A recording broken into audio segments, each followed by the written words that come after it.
Hi everyone, it's Essie here with a process video for Peartree Cutfiles on National Scrapbooking Day, May 2021 even. So we have a challenge running in our Facebook group today, and that is to Scraplift a member of our amazingly fabulous design team. And I chose to Scraplift a layout by Vic, which you saw in the intro there. And I'm starting off by creating a mixed media background. I've got some Vicky Boughton mixed media scrapbook paper, and I have some acrylic paint and a Vicky Boughton stencil. And I'm just starting off by stamping with that stencil to create some patterns as a basic first layer for my background. I'm now coming in with Distress Oxide inks, using a sponge applicator to apply the different colours through the stencil on top of the paint, which has now dried. And I'm using tones of blues and greens. I've got tumbled glass there, cracked pistachio, peacock feathers, I think are the three that I'm using. I've got a couple of other colours out there, but I don't end up using those. Repositioning the stencil across the page, and I do this in several areas, blending the colours. I'm using a different sponge for each colour. As with Distress Oxides, they do contaminate if you use the same sponge between colours. So I'm being careful not to do that. And blending as I go until I'm happy with the look. Just popping my title and photograph on there so I can get a feel for what else I want. And as you can see there, I've added a few more hearts to my background. And I'm now coming in with this sequin waist stencil, and I have Faded Jeans Distress Oxide ink, which I've just spritzed with some water, and I did roll over it with my kitchen roll to lift some of the colour and the water, and as you can see there, it's created quite a lovely watercolour effect on that background. My next layer is going to be the main technique of the layout, which is stamping on the background. I've got a whole collection of various stamps. I've got some Shimmer, some Dear Lizzie, some that I don't even know the brand of. Actually, that heart one, I've got no idea where that came from. I haven't got the packaging anymore. So, but just randomly stamping with a collection of images. I'm going to try and keep the main stamped images in clusters, 3 clusters around the page, forming a triangle around the title and photograph, which I just sort of keep leaving on there just to get a feel for the positioning. I've got a bow bunny stamp there as well. And I'm using archival inks in a black and a grey. I've got a script stamp there, which I'm just using loose in my hand. I'm not applying it to an acrylic block because I kind of don't want a perfect stamping. I just want little touches of it around the page to fill in the background a little bit more. And now I've done that, going back to some of my more detailed stamps. I've got some Technique Tuesday ones there, which have got some really nice sayings in. It's going in with that phrase. Good times together, that one. Adding an ampersand. I'm just building up the clusters of stamps, and I'm gradually reducing the size of the images that I'm using. Got some tiny hearts there. I think they're from one of the Shimmer ranges even. Oh, decided on another phrase. And I also add some tiny stars a little bit further away from the clusters to create some more detail. I want a frame for my layout, so I have trimmed the cardstock down, gutted a piece of wood grain cardstock, and I'm now using double-sided tape to just lay that on there. I think that wood grain is from the Cocoa Vanilla Sunkissed range. Back in with my title.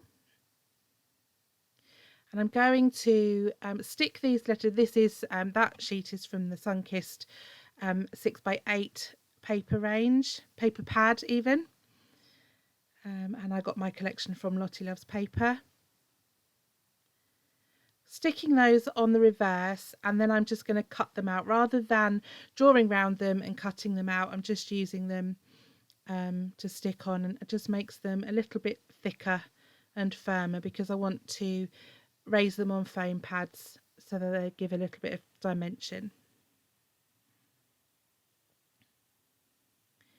Fussy cutting round that S, and any minute now I will realise that I have stuck the S on upside down. My idea was to have the blue at the bottom of both of the letters, creating an ombre up to the green, but I stuck the S on upside down.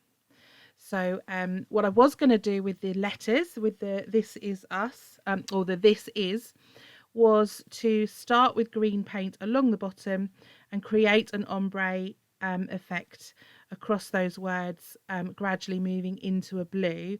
But because the U and the S don't work like that, because they're the different way up from each other, I've decided to just go with a blue and keep it simple, because the ombre wouldn't really work as I've messed the big letters up.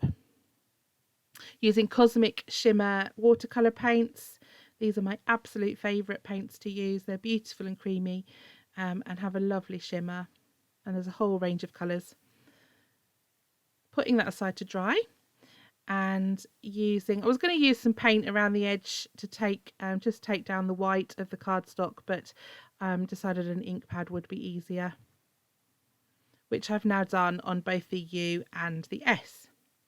Coming in with my glue pen to then stick my cut file to my background. Cut file is available on the Peartree Cutfiles website, and there's also a new range of bits and pieces available on the website this weekend that have just been introduced. Pieces and stencils, gorgeous cut pieces of felt, wood and cork shapes, and also some beautiful stencils. And if you purchase either of those this weekend, you get a free gift in with that as well. That's just with purchases of pieces and stencils. Using some foam to apply to the back of my letters then, to raise them up from the background to give some dimension, and just using some silicone glue to adhere them onto the cut file.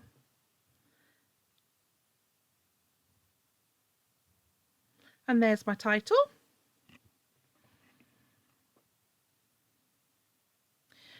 Now I'm going to position my photograph just to see where that sits with those hearts, and I'm going to paint the hearts. I've lost one. It doesn't matter how careful I am when I cut a cut file. I keep them in little bags, the extra pieces. Oh, just painting in my colour swatch book then. I haven't used these paints before, so I'm just adding a colour swatch into my book while I'm using them. Yeah, no, it doesn't matter how careful I am. I always end up losing an inside of a letter, or a dot off an eye, or in this case a heart. So just drawing around one of the other ones. Luckily there's one that's the same size, so that I can replace the one I lost, and painting those in the green. Going to map my photograph on a couple of layers of patterned paper. That's the leftover bit that I cut the U and the S from, and then the wood grain that I gutted from the piece I've used for my frame.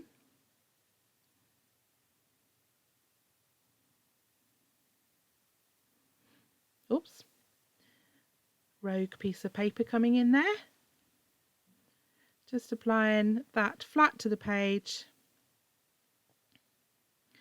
under, just tucking it in under the cut file, getting the positioning right, and then adding those hearts in with some silicone glue gel so that they are slightly raised.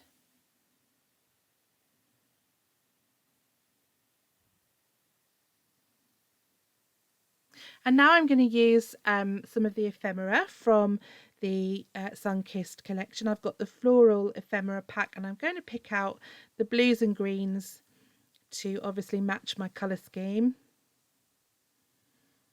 I don't want loads because the background's quite busy, and the cut file is quite big and bold, so I'm not going to overload this with ephemera because I don't want to cover up that stamped background. So just going to pop a few pieces in beside my photograph and on that side there to balance that as well. I'm also running out of blue and green flowers. It seems to be a colour scheme that I've done quite a bit recently, and I've used most of them. Just want to pop a leaf there, bring a bit of green into that side.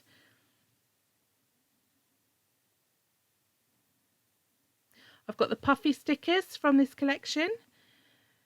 Going to pop that rainbow. I fiddle around with that rainbow, I leave it there, and that ends up getting moved. Little wooden button. There we go, moving the rainbow. The little wooden button's got a rainbow on as well. And then I've got the cardstock stickers, looking for some little word strips to pop in the clusters as well. Or even under my photo. Changed my mind. Little enamel dots. I've got some little enamel shapes from, they are Doodlebug sprinkles. So just picking out the lime green from the background to add some little details. And I decided that the was getting a little bit lost, so I am adding some dots with a white paint pen just to try and lift that section of the cut file out a bit from the background. And my finishing touch is just going to be adding some Midnight Blue Nouveau drops around the clusters of my layouts, and that's my layout done. Thank you so much for watching. I hope you join us in our National Scrapbooking Day challenge and look forward to seeing you here again soon. Bye!